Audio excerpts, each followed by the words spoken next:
The Edmonton Oilers are coming off what many people are saying is their best 3 games in a row. They won a couple games, lost a game, 3-game road trip.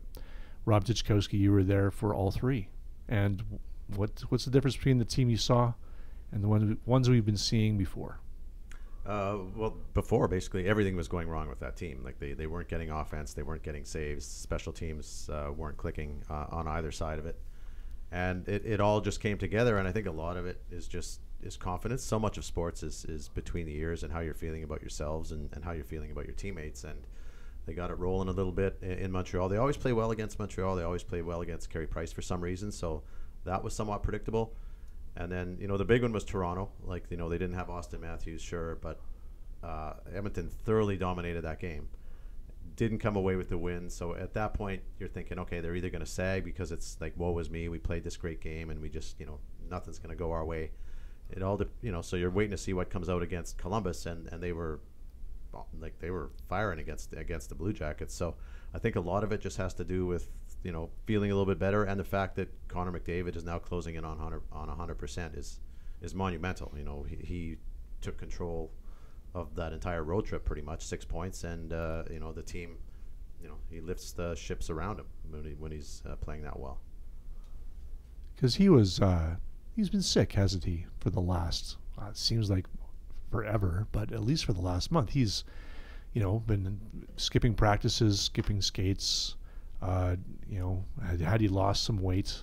I heard 10 pounds, somebody was saying. And now, the malaise, I would hope that maybe that's part of it.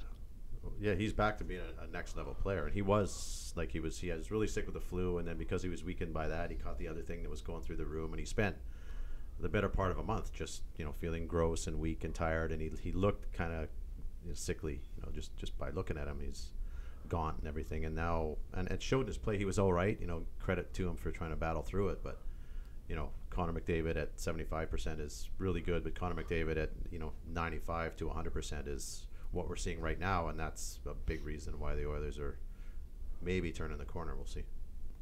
Probably have 50 points now if he hadn't been sick, instead of 39, which is exactly the same number of points he had last year at this time. So even though he hasn't had his best stuff this year, because he's been sick, he's got exactly the same number of goals and exactly the same number of assists through 31 games, 39 points. So he picked it up in the second half of the year last year and pulled away and won the scoring title. So he still figures in not 40% of the Oilers goals, even if he's sick. So strep throat he had and the flu, so he wasn't great. But here, as Rob says, 75% of Connor McDavid is still better than 100% of some role players in the league, and he managed to get points even though he wasn't feeling very well. Yeah.